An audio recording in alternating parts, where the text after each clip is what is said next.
You. Mic check. Hello. Hi, everyone. Welcome back from lunch. I hope everyone's been having a good conference today. There's been some really good talks this morning, and you're about to hear another one. Welcome to my session. This is the new generation of phishing, Beyond the Mailbox, and my name is Rachel. I am a manager at Aon, and I deliver digital forensics and incident response services based out of Chicago, Illinois. I've been doing this for around 5 years now, and since I started my journey in this industry, I've been supporting responses to a wide range of cybersecurity incidents, whether that's business email compromises, ransomwares, or even nation-state intrusions. As a consultant, I get to wear many hats, and I get to dive into many different areas of incident response. And some of my favorites have been cloud forensics, which is a field that's growing very quickly lately. I also am very interested in Microsoft and Azure-based compromises, and just, in general, business email compromises themselves. Outside of the office, I somewhat have a life and try to spend some time with my best friend Archer, pictured right here. I also go rock climbing and do Legos. Alrighty, so what to expect from today's talk? We'll start by introducing the topic at hand and explore how phishing is no longer limited to just the email environment. And as today's title and abstract indicates, we'll be exploring different phishing attacks that have been transcending across and outside of the email environment, and that threat actors are leveraging more often. We'll discuss how phishing comes into play across our mobile phones and considerations for organizations with bring your own device policies in place. And then we'll explore how threat actors are leveraging the big brands or trusted services or third-party services to conduct phishing attacks that are more sophisticated in nature and complex than ever before. And finally, we'll close out with some discussions of what's to come next and how AI has been slowly creeping into the phishing landscape over the last few years. And you'll walk away with other actionable guidance to take home with you today. Okay, let's get started. Before we dig into the good stuff, though, I'm going to give you all a quick history lesson. I know this is a security conference, but this is going to be pretty quick. So 30 years ago, we primarily communicated through fax, pagers, and landlines. This was the humble beginnings of global communication, and there were very few options to choose from. To make everyone in this room here feel old, I was born in '97, so I can't personally attest to the technology here, but my parents have told me about it. But fortunately, I was here for the next big wave.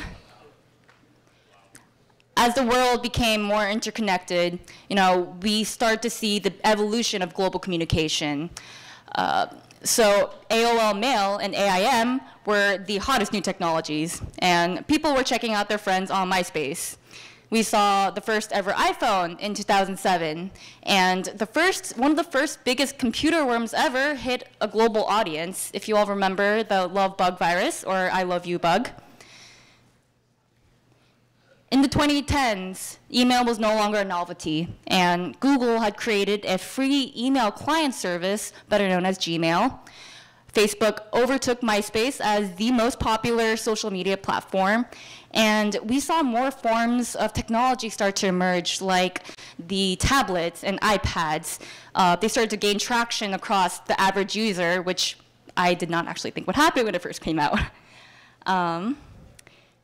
Breaches were getting bigger than ever, and we remember the infamous Yahoo Mail hack as well as the Equifax breaches that occurred in the mid-2010s. We can see a trend here in some sense.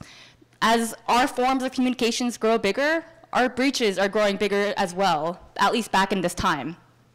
You can see in this New York Times headline right here, the 2013 Yahoo breach affected all Yahoo accounts that were inside the environment at the time. And this was essentially the beginning of the company's reputational downfall. So breaches during this time were unique in the sense that technology was advancing much more rapidly than the security controls could catch up to. So this takes us here to today, 2024. At this point, many users have many different forms of communications to choose from, and actually a little too many, if you ask me. Facebook had become Meta platforms. Google had not only established Gmail, but hundreds of different services all packaged into this one nice brand called Google Workspace. Nowadays, the average user has at least one personal and or corporate phone, laptop, potentially even tablet. And each of those devices carry various forms of communications and third-party services from third-party providers all over the world.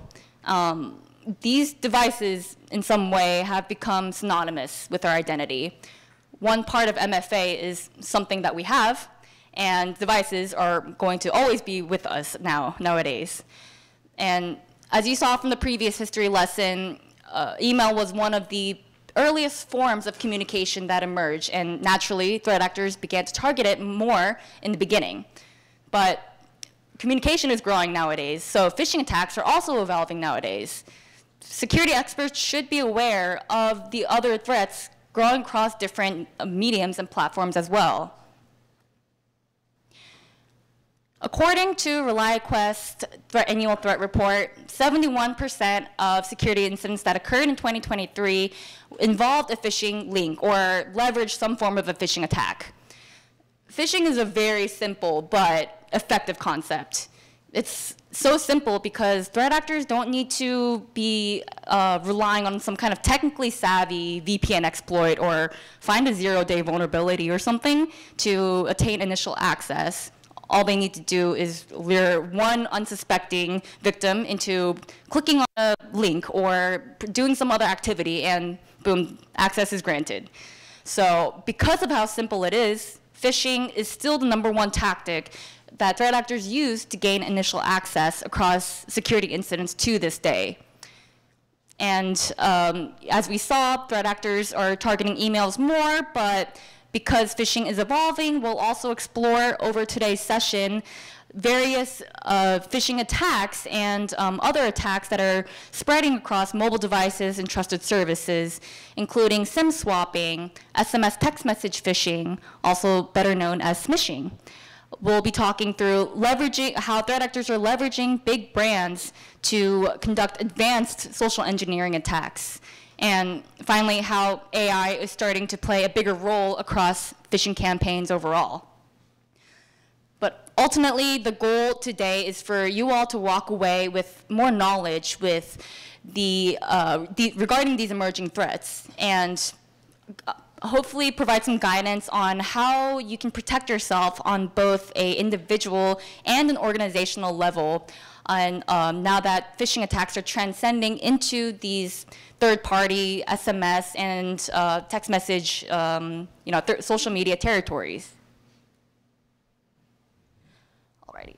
So bring your own device policies are becoming much more commonplace than ever before in organizations nowadays, which does raise several concerns on how to protect yourself from these mobile-based phishing attacks. Almost all of us have a personal email account or a corporate email account, and as phones become a part of our identity, companies are now starting to integrate those devices into their corporate networks as well. So over the next few slides, we'll discuss several types of popular phishing attacks against mobile devices, including the famous phishings as well as SIM swapping. We'll also run through an example case study illustrating how such attacks come into play in the real-world investigations. So, as security professionals, many of us by now all know what phishing is and what the variations of phishing look like. And generally, all of these encompass just mobile-based phishing attacks. So to start, SMS text message phishing, or smishing, is a social engineering attack that targets messaging-based platforms. So this could be, Apple's iMessage environment, or SMS text messages, or even WhatsApp messages. attempts to phish someone through this method is very difficult to contain from a security perspective because there's very little auditing or security on messaging platforms than that of something like an email server. So even companies that have mobile device management in place can be also affected by limitation visibilities, as employees' personal phones may also be targeted sometimes as well. Phishing is a social engineering attack that is conducted over voice or a phone call. Threat actors can spoof caller IDs to be originating from a trusted source, or even worse, use AI to mimic a trusted voice or someone that you know to obtain sensitive information from you, which is pretty messed up. There are even less digital footprints for phishing than there is for SMS text message phishing, and ultimately, your cell providers may be very limited in their ability to work with you and provide that kind of, metadata and information as well. Finally, a novel and rapidly growing phishing attack is called quishing, or QR code phishing. Quishing relies on users blindly trusting that the QR code that they're scanning is going to direct them to the expected or trusted site. But instead, threat actors are starting to use phishing codes to reroute you to a malicious phishing page. There are no ways to hover over a QR code to check its destination, and anti-phishing filters are not yet enough advanced yet to be able to scan visual-based QR codes to check for those. So, though I actually do expect in the near future for more solutions to develop that as this attack becomes more commonfold. At Aon, we investigate many types of matters that involve any one of these types of phishings. We've encountered smishing a lot more lately, just because the prevalence of people using text messages as a form of communication. But to read more about any of this or any lessons learned from those experiences, you should check out our case study on our website. Alrighty. So moving on to another popular attack that's been gaining a lot of traction in the security world, at least for the last few years, is SIM swapping. So on a high level, the process goes like this. A threat actor identifies a victim and conducts very thorough research on them, obtaining their phone number, cell carrier details, personal information, their spouse's birthday, whatever, all of that information to later leverage in a social engineering attack. Once they have all this information, they reach out to the cell carrier to swap out the SIM associated with the phone number. So essentially, the social engineering aspect is entirely targeted to whoever is picking up the phone on the phone call for the cell carrier end. And if this is successful, the victim's phone number has now been transferred to the SIM card controlled by the threat actor, and the victim loses all connectivity to their phone. The threat actor at this point has full access to that phone number, is able to access your accounts, is able to send text messages posing as you, and make phone calls. This process in its entirety seems very convoluted. Who wants to go the extra step of reaching out to a cell carrier provider? But this attack has actually been seen in the wild many, many times. In 2021, the FBI reported an adjusted loss of $68 million to just SIM swapping. So this is very much being seen very often. Our team recently also wrote a case study on SIM swapping attacks that we've personally investigated at Aon. So if you'd like to read further on this topic as well, please check out our blog post. Alrighty, so over the next few slides here, let's walk through a case study that involves a smishing attack against a company that has single sign-on. So for those of you who don't know, single sign-on is a method that allows users to log onto multiple different applications with just one set of credentials. So step one, a threat actor crafts a malicious text message that contains a phishing link and sends it to thousands of employees at company X. The threat actor designed this link so that it would reroute to a page that looks identical to company X's legitimate login page. The fake website is automatically set to capture and forward any credentials that are entered to be submitted onto the legitimate page, which will, then trigger a MFA prompt to the victim themselves. The fake website, at the same time, will request that the user enter the MFA code or one-time password, which is similarly forwarded to the legitimate website. So through these processes, the threat actor now got the user to enter their credentials and the MFA code into a fraudulent page, which was on the back end simultaneously entered into the legitimate page that the threat actor is monitoring. So the threat actor now has full access to the victim's account.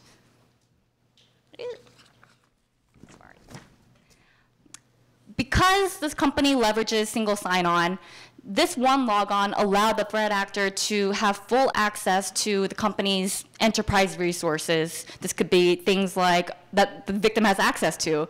So things like Salesforce, Jira, and if you're an admin or administrator in your account or in your firm or a help desk employee or whatnot, this could mean a lot more privileged applications like production environments or Jira or whatnot, or Bitbucket. So we can see how an attack like this is very simple in nature, but can lead to very lasting damages. This exact attack scenario actually occurred in mid-2022 and is more popularly known as scatter swine. This affected over 130 US companies, mostly hitting IT, software, and cloud service industries. You can see examples of fraudulent text messages that employees received up on the slide here. The links were slightly modified to mimic the legitimate login pages with -Okta or -SSO or whatnot. So these text messages not only reached corporate phones, but employees' personal phones, as well as family members of employees as well. So Cloudflare was actually one of the companies hit by ScatterSwine, and I believe they are here today.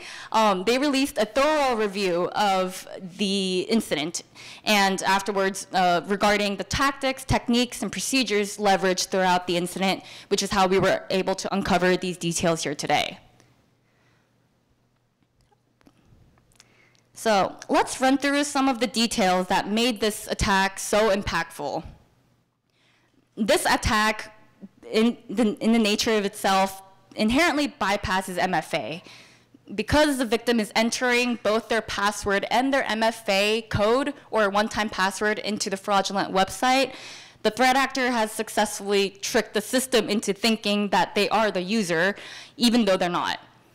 And there's no need to call the victim to beg for an MFA code or exploit some kind of firewall or whatnot. Just craft a phishing link and send it over, and you're ready to go.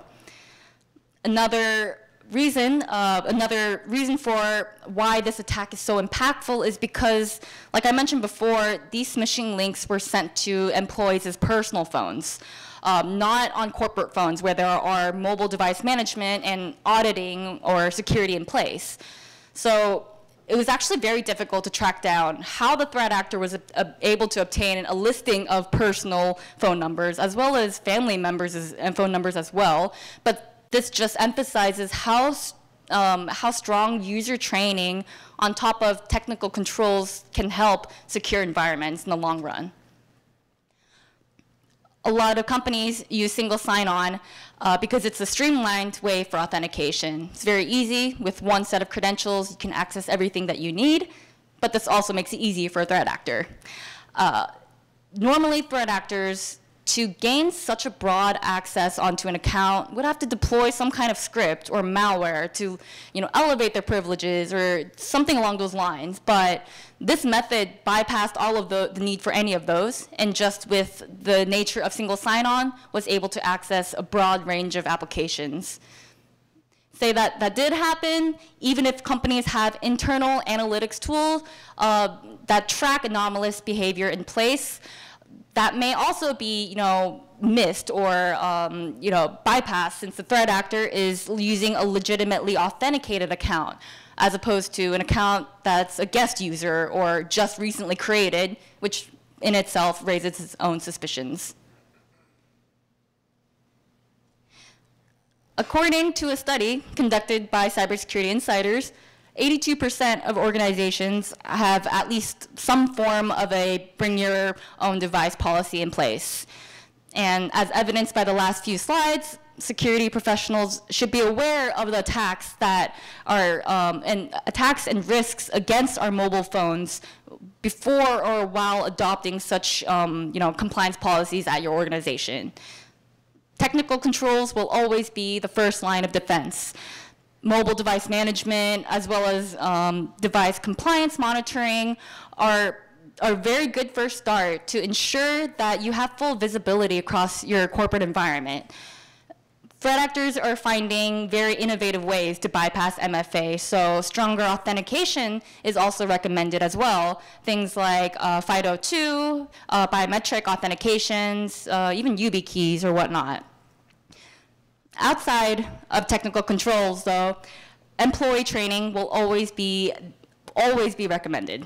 There's only so much an organization can do in terms of limiting the risks and adding more technical controls. So essentially the human factor will be the last line of defense. Say that an attack somehow seeps through all of your firewalls and all of the controls that you have in place, evades antivirus solutions. You should ensure that your employees are equipped with the knowledge and the right red flags to recognize such attacks as well and report that up. And finally, policies keep the world compliant and establish guidelines and procedures for employees and for organizations, IT teams as well.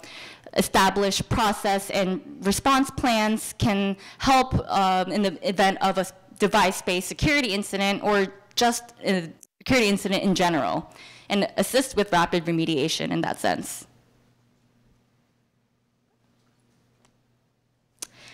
Alrighty, so putting our phones aside for a second, let's discuss another entity in our lives that is as ever-present as our smartphones are. So that's going to be third-party trusted services. Is there any company out there that does not use third-party services in some capacity? If I were to start my own company today and I want to use email, am I going to create my own email client just to use it, or maybe outsource that to Google's Gmail or Microsoft's Outlook? In this section, we'll run through some of the examples that attackers have been leveraging, especially with regards to cloud-based productivity suites and collaboration tools offered by big brands like Microsoft, Google, Amazon. And we'll discuss how the threat actors have been using those tools to evade traditional security measures and conduct sophisticated phishing attacks. We'll also discuss consent phishing and similarly run through case studies of such attacks in the real world.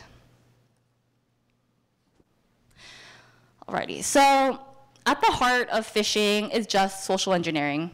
And we know that at the heart of social engineering is just turning trust into a weapon. So by now, all of these big tech names are like Microsoft, Google, and Amazon. We've encountered one of their services in one way or another in our professional or personal lives. These companies have spent decades building their reputation with cutting-edge services and established that trust with their customer base. And threat actors have been noticing this and exploiting this trust associated with these brands to try and attempt to deliver phishing attacks. There is an especially increased risk factor for services that offer productivity suites. For instance, Microsoft OneDrive and SharePoint are services that are dedicated to storing company data, potentially sensitive files or whatnot, that is a rich place for exfiltration in the threat actor's mind. Google's Drive and Docs is another example and is also very popularly targeted.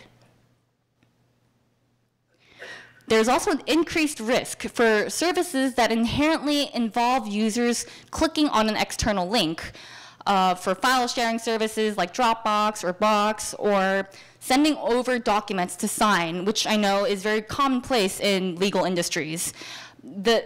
so essentially, this is routinely conducted, and so these services are at extra risk because of the nature of what they do on a day-to-day basis. This method is so effective because threat actors can, disguise their attacks as a routine, Google notification or a client shared an expected document that you were expecting to receive. So you just click on it. You don't, think twice about it. They don't have to create any emotional lures to get the victim to click on the link. And the established trust already facilitates that. Already. So let's run through an example case study of how this can come into play in real life. A threat actor meticulously crafts a phishing link that looks like an expected Microsoft SharePoint login page or notification document. There's one of two ways that the threat actor can craft this link. They can either point it directly to the malicious website itself that looks like the SharePoint login page, but in actuality is not. Or they can point it to a legitimate SharePoint link that contains instructions to log on to a secondary site and enter credentials into that secondary site. The second method bypasses any phishing filters and the phishing filters that check through embedded links. So we'll more likely see method 2 in the wild. And finally, victims enter their credentials, and allowing the threat actor to capture them for further usage however they would like. So this is an example of a real phishing email that links to a web page imitating a SharePoint notification. As you can see here, this attack used a second method in order to prevent any triggering of antivirus or anti-phishing solutions for the specific click here link. Since it doesn't reroute to a phishing link itself, it reroutes to a legitimate SharePoint document, and there are instructions to enter their credentials onto a secondary link. So this is how threat actors are able to bypass, phishing filters and whatnot. For comparison, this is the real SharePoint document sharing notification. The threat actor has some work on them. They need to keep up with the UI changes that Microsoft, whatever companies conduct, just to better convince the victim that this is the service that they're posing to be as. So moving on to our next attack related to brands. Consent phishing. So consent phishing is a very, very insidious technique that tricks users onto granting a malicious third-party application with full access to their account, rather than providing something like credentials or MFA. None of that is involved. So I'm sure you're wondering how this is even possible, and it's because this process relies entirely on tokens and not credentials at all. The high-level process goes like this. So a threat actor creates a malicious application and registers it with a legitimate OAuth 2.0 provider. Once that's registered, which is surprisingly easy, the application is registered with a target platform like Azure Marketplace or Google Workspace or whatnot. This is actually the more difficult portion for the threat actors because those companies are now automatically scanning those applications for any malicious activity. So they're helping us out a little bit there. Once that's registered, the threat actor sends an email or a phone notification to a victim, asking them to grant their account with permission to the malicious app. If the victim accepts, the threat actor now has wholesale access to the victim's data. And at this point, you cannot kick them out with a password reset. That will do nothing because at this point, the threat actor did not obtain any credentials to gain access into your account. There are no malicious links that are scanned along the way since the threat actor is controlling an application and not a website that is associated with the link. And because there's so many applications that are integrated into an environment, a corporate environment, this type of configuration doesn't really raise many suspicions. I believe, even my company, we have thousands and thousands of, third-party OAuth applications that legitimately integrate and help our business operations every day. So it's easy for a threat actor to attempt and obfuscate to add a malicious application under the guise of a real one. This is an example of an application requesting such consent to your account. All of us have probably seen at this point this before. On the left-hand side is an unverified application that is requesting access to a list of permissions here. Those being, reading all groups, maintaining access to your data, and just viewing your profile, which are pretty, standard permissions. But in the middle here, we have much more overarching permissions that may be configured with a malicious application. And some of the most damaging being read and write access to your mail and all your files, basically. With these permissions, the threat actor can pose as you and send emails as you, send out phishing links as you, and such. And so, or exfiltrate sensitive SharePoint files or whatnot. Like I mentioned earlier, companies are now auditing applications registered in their marketplace, which is very good. So there are some defenses, but organizations can also implement this on a tenant level by adjusting several settings within the Azure AD portal. If, say, that you're using Azure AD Marketplace for your applications and OAuth applications, you can take actions to limit the employees' abilities to approve any OAuth applications onto their account without first having an admin review that request or whatnot.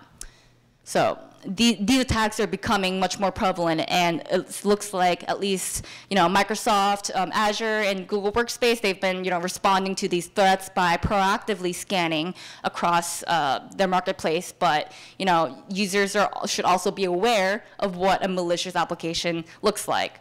I'm sure many of us have never read these permissions, or I hope some of us do. But this can be a very damaging method of accessing someone's account.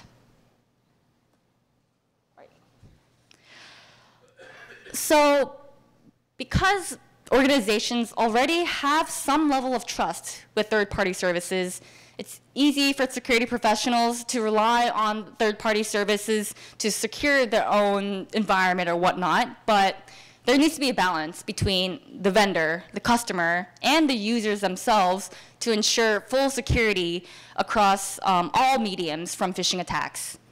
This is going to be a very recurring theme throughout our session, but employee training is always going to be recommended when it comes to phishing.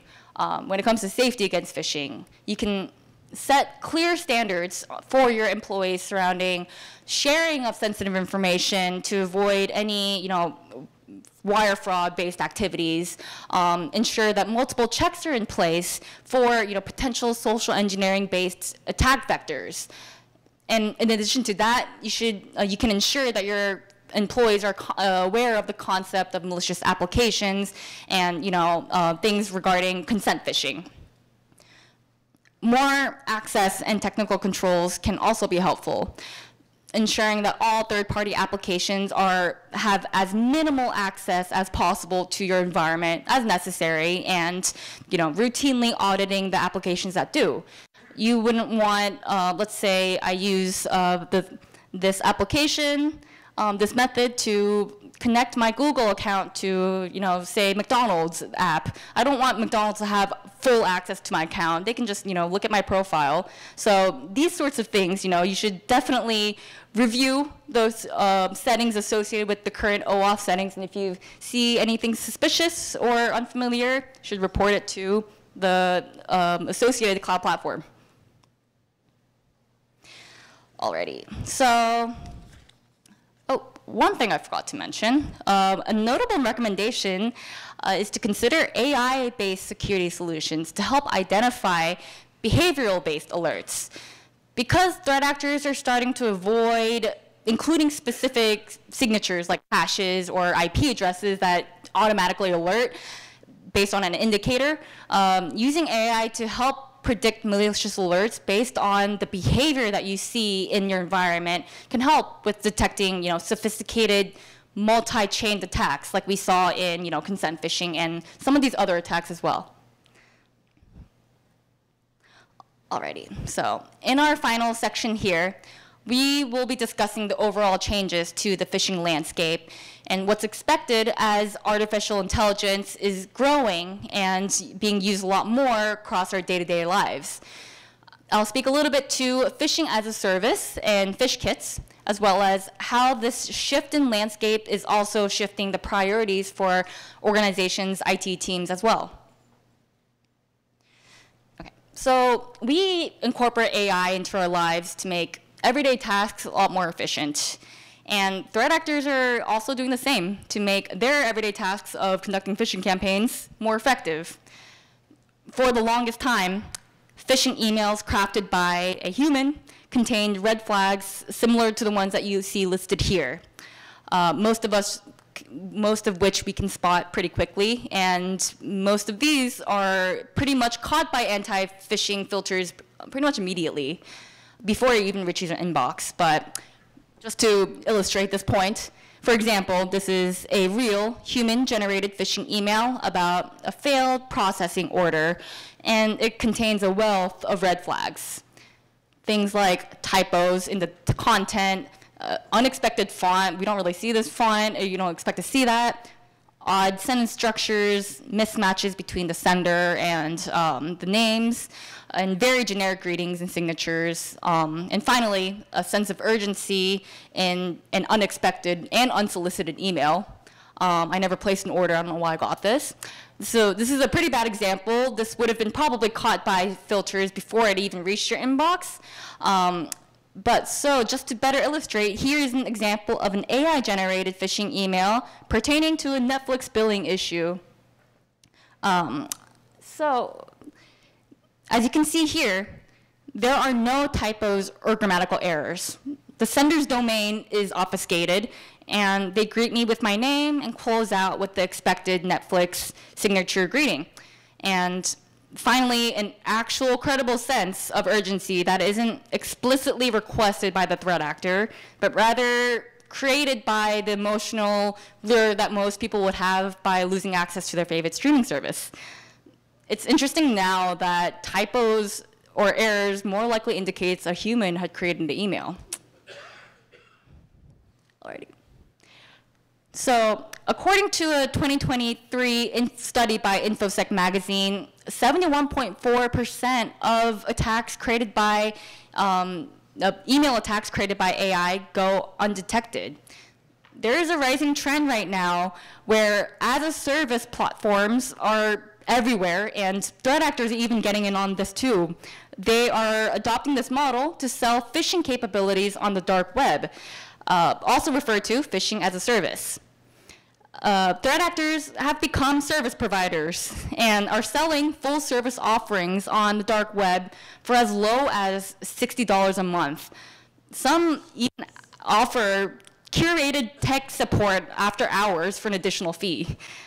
Another popular option sold is a one-time purchase of a phish kit, which I believe can also be sold for as low as $20 flat fee. AI-generated phish kits can include things like high-quality phishing templates with very catered jargon to your industry, spoofed company logos on login pages for Dropbox or Microsoft, and even recommended lists of potential targets, all the while evading detection mechanisms. The earlier case study that I mentioned with Scatter Swine related to smishing attacks that affected Cloudflare also leveraged phish kits and came pre-generated with all of those company logos and fraudulent pages pre-prepared. So phish kits are very much in use and have been seen in the wild very often. There are many reasons as to why a threat actor is using AI in phishing scams, and it's because the technology is helping bridge several gaps that are existed in the current social engineering scams right now. One of the biggest benefits is the ability to simulate human interactions. Between generating perfect emails that is catered to the victim's native language, or between that and like mimicking a loved one's voice on a phishing call or whatnot, it's becoming very difficult to discern who we're actually talking to on the other side of the phone or email or text message. AI, and specifically phishing as a service subscription models, allow for criminals with very little technical prowess to conduct mass phishing campaigns. That lowers the barrier of entry for even the most novice cyber criminals to enter this space and conduct phishing attacks. And finally, with the success rate of AI-generated phishing emails, threat actors are broadening the reaches of their attacks and increasing the surface area of potential victims. New forms of phishing attacks will continue to emerge, but at the heart of it is still the same goal. They're all attempts to lure unsuspecting victims to divulge private or confidential information. While digital communication platforms exist, threat actors will continue to evolve and defend their techniques to exploit those mediums. And there will be no one solution to eliminate phishing attacks from our digital landscape. But there are actions that you can take on an organizational and an individual level to further protect yourselves against such risks and stay educated. So throughout the session here today, I have periodically provided some high-level guidances with regards to specific attacks that I've mentioned. But ultimately, a combination of equipping your organization with advanced AI-based solutions, educating the workforce on potential risks, and promoting a culture of awareness is the best way to move forward to ensure a good security hygiene. Each organization will have different priorities for its security posture. And there's no one answer to this issue, but at a minimum, the best place to start is to bring awareness and recognize that this exists. If you want to read more about what you can do to protect your organization, or want to learn more about any of the concepts mentioned here today, you should check out the blog post written by the person who said this fantastic quote up top, which happens to be me. My blog post is titled The Evolution of Phishing Campaigns and explores in details a lot of the case studies and information presented here today. We do a lot of fascinating work over here at DFIR at Aon, so check out our Twitter page or cyber blogs to read more about anything that I mentioned today. Thank you.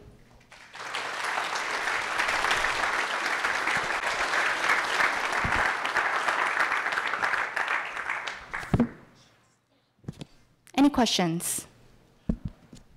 Yes, green shirt.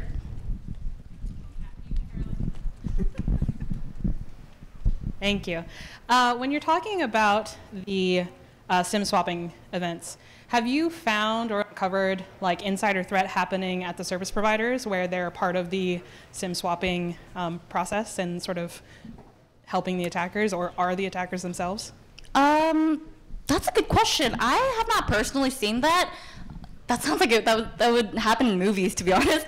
Yeah, I have not personally seen that in the types of SIM swapping cases that I've personally seen.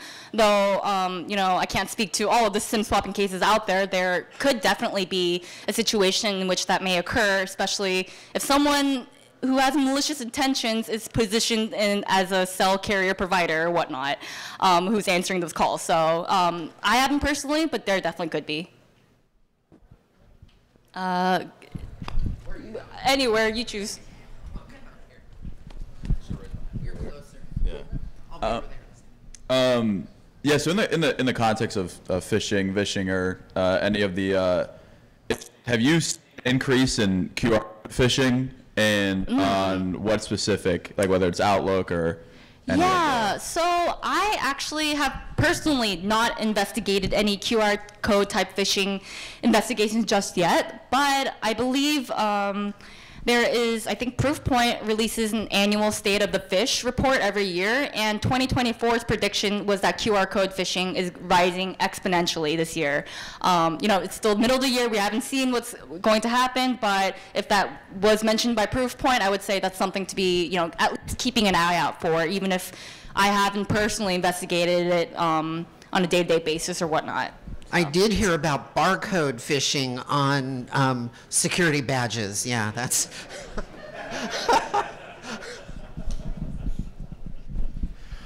Thank you for the talk.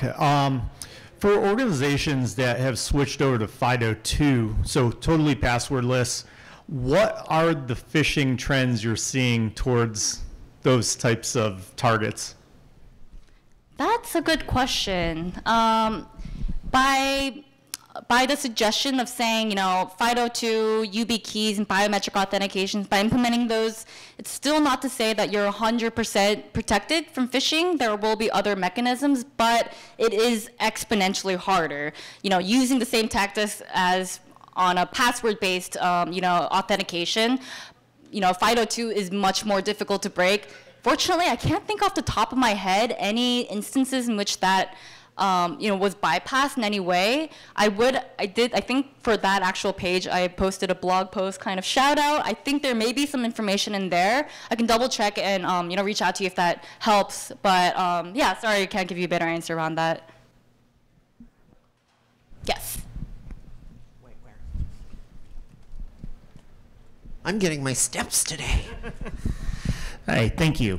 It seems like cell carriers and phone manufacturers are trending towards eSIMs now. Is there any security benefit to having an eSIM as opposed to like a physical card, or is the process still just as vulnerable as it always is?